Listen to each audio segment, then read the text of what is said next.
But the plan always was to get back to balanced budgets. Why did we run the big deficit?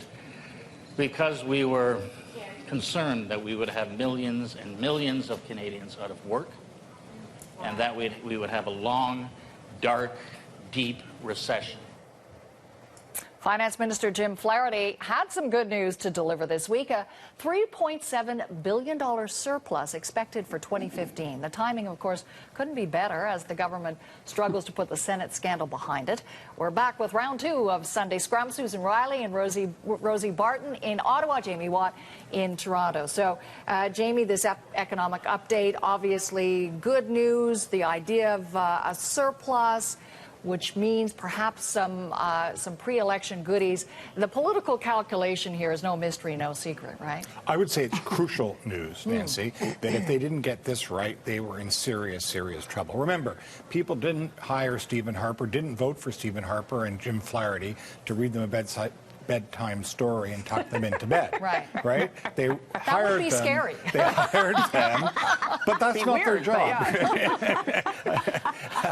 Nightmares to follow. But no, they did hire them to manage the economy, right? They looked around the world in the last election and said, you know what, Canada's done better than others, and even if we don't like everything about their manifesto, we don't like everything about what they're going to do, we do like what they're going to do on this. So it becomes crucial for them to deliver on it generally, and it becomes crucial for his legacy, for Minister Flaherty, to deliver it on it himself. He's the longest-serving cabinet minister in one position, and he's got to come through and deliver the goods. So I don't think it's a surprise. And actually, there's a lot of talk about goodies before the next election, and there may well be some. But I think the most important thing is to keep to their word and balance when they said they would balance. Okay, I confess I'm having trouble getting Stephen Harper reading a bedtime story out of my head. But Rosemary, how do you interpret what Jim Flaherty is saying here? I mean, can people expect tax breaks soon? Yeah, I mean, I think they did a couple of things that were pretty smart in this economic update. First of all, they kept saying in the update, Nancy, that the economy remains fragile, that Canada isn't quite there yet. We don't know what's happening in the U.S. And they're keeping up that part of the story because they need Canadians to keep thinking that they're the only ones that can manage the economy properly. So they're doing that, but they're also timing that surplus right. So yeah, it's $3 billion, but there's actually a $3 billion contingency fund, and there's all this lapsed money, so money that departments aren't spending. So it could be way more than what we're talking about, and there certainly will be enough for the things that they have previously hinted at. So the income splitting for parents, the adult fitness tax credit, which lots of people would be happy about. Look at this one. So there are things there that they are definitely going to be able to campaign on, and I think that there will end up being a larger surplus to make pricier promises as well. So, Susan, where exactly does this leave the opposition parties? I mean, how might they position themselves, try to take some sort of advantage if the economic news is such that it's going to get better, but only, of course, if the Harper government has control over the economy? So how does the opposition deal with this? I think this leaves them hoping for another Senate scandal. Quite frankly, this is going to be a really hard agenda to argue against. You can argue against it. Here, I'll start.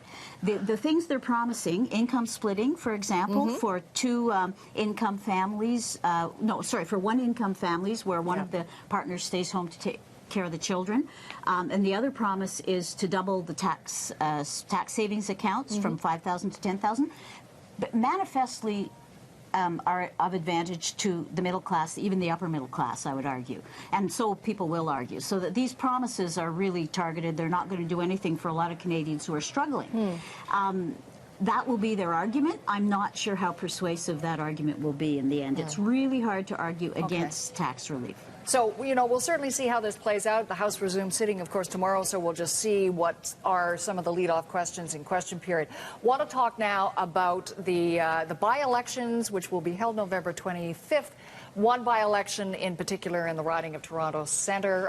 It's certainly being watched so closely because of the high-profile candidates for the Liberals and New Democrats. So, Jamie, the Liberals have history on their side here, but I find it interesting that a lot of observers are saying do not want to predict the outcome of this particular contest. Yeah, I think that's a bit of a make-work project. One of the reasons get a lot of attention is because it has high-profile candidates. Sure. It's also a $7 cab ride from every major network in the country. And, you know, if you want to deal with something easily, you just walk out on the street and you can talk to a Toronto Centre voter, right? So it always, always, always gets a disproportionate amount of coverage. I think it's a bit of a faux battle. I think it's locked and loaded for the Liberals. I don't think there's any doubt about that in my mind. Okay, maybe one of the reasons there's some attention beyond all of that is just that particularly this spate of by-elections, a lot at stake for both New Democrats and Liberals, right, Susan? I mean, this will be telltale in terms of leadership for both parties. Yes, it will. So we'll see if the cultivated vagueness that Justin Trudeau has used, exploited so carefully, triumphs. And I think it probably will. An example is that his candidate in Toronto Centre, Chrystia Freeland, apparently will not be drawn out on what she thinks about the Keystone Pipeline, even though Trudeau has been unambiguously in favor of that deal. She doesn't want to offend the Green vote in the riding, I guess. I see in her campaign, notwithstanding her personal qualities, it's nothing to do with her really, a very cynical approach, which is similar to the one that Stephen Harper used in elections past, which is don't give people too much fodder, just kind of smile and you know, say meaningless things like, we're going to grow, how does it go? We're going to grow the economy from the middle out. They're appealing to middle-class voters, i.e. almost everybody except the poor. You know, really. I mean, it's a meaningless, empty phrase that hasn't been fleshed out at all, and it may well win. It may not matter. Yeah, so Rosie, have you been hearing, though, that certainly New Democrats and Liberals are seeing this as a test of leadership? You know, I don't think that they will, any of them, admit that, and I think the New Democrats in particular are want to make sure that everybody knows that they didn't hold any of these ridings, right? So if they were to win one or come close in one, for them, that probably publicly would be enough, right? They could say, well, we did better than we did before. Sure.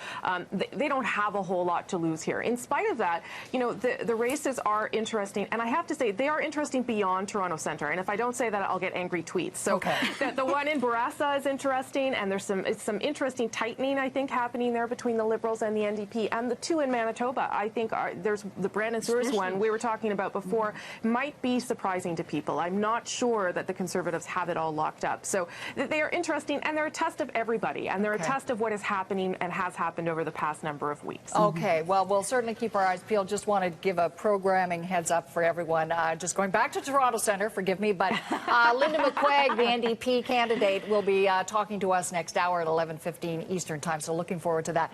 Now, let's go from federal politics back to municipal politics, because with all that drama swirling around Toronto's mayor, get this, a quieter moment in another city involving another mayor.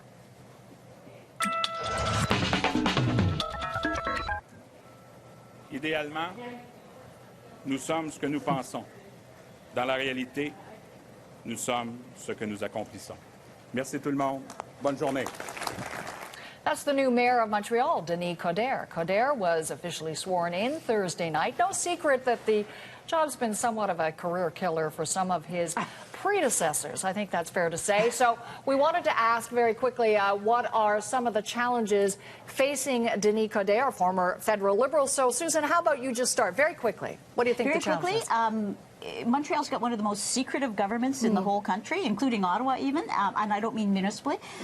So he's got to open up the windows and the doors, and of course they've got these massive sort of corruption problems that are really endemic to the culture. We'll see if he's up to it. Okay, Rosie, what do you think? Yeah, it's corruption. He says he can clean it up, but he's a career politician. Can he really do it? Do people buy that he do? I guess so, because he won. But that's a big task. He's got to somehow convince people that he can do politics differently at the municipal level. Jamie, your take. And he's got to set the bar as to what that means in terms of expectations, right? Because he can't have his... I mean, the place is such a mess. It's going to take work, and it's going to take time to do that. Okay, very interesting. That's a wrap.